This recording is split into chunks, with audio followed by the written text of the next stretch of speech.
Mr. Chairman, the Secretary to the conference, distinguished delegates, I will be very brief, there will be no padding.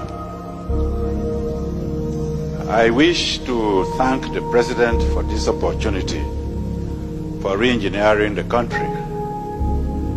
I wish to go straight to say that the problem we have in this country is because we are suffering from mental slavery. Over 300 years ago, our parents sold our brothers and sisters into slavery. 300 years later, we are not different. We are still selling ourselves into slavery. There is no originality in this country. This is the root of the problem we have. Those days, the price for the slaves were trinkets, beads, gunpowder, gin, thank you very much, and so on. The price today is foreign aids. The price today is political influence. The problem we have is not of our own making. And unless we address those issues, our collusion with the colonial masters is going to cause us more problems. If we look all around, look at the ceiling, there is nothing that is new, nothing indigenous in this hall.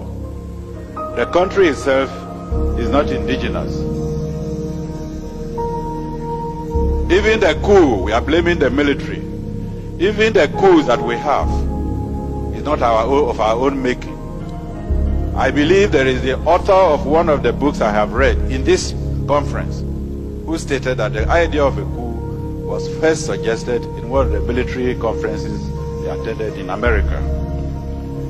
I will go straight to read, with your permission, Mr. Chairman, what the respected Alhaji Shehu Shagari has put in his book.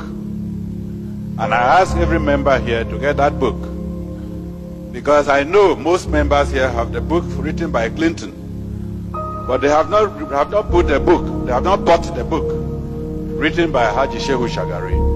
And I'm going to quote what he has written. Quote, I was particularly struck by a conversation I had with a Greek professor attached to an international agency in Geneva. He told me his opinion of why West Europeans were supporting the rebellion against Nigeria. It was, he said, common among Westerners to sympathize with the underdog in any dispute, which in this case happens to be the Eastern Igbo.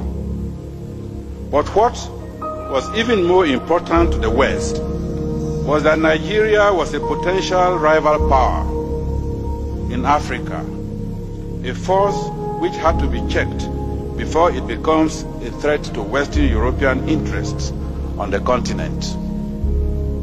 The Biafran challenge, accordingly, provided a suitable opportunity to trim Nigeria's growing wings. He said that according to certain estimates, Nigeria was sitting on a keg of oil, which, given a suitable condition, would make it so rich in just 10 years, that is by 1978, that Nigeria would not require any aid from Europe. Indeed, Nigeria would be in a position to assist other African countries, especially the poorer ones, and thus undermine an important basis on which European influence was exercised over them. I underline that. He did not therefore think that Europe would stand idly by and watch Nigeria become to Africa what the United Nations had become to Western Europe.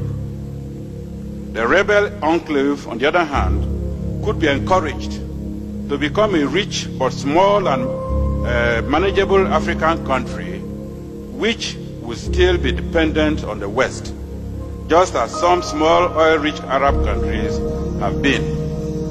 Finally,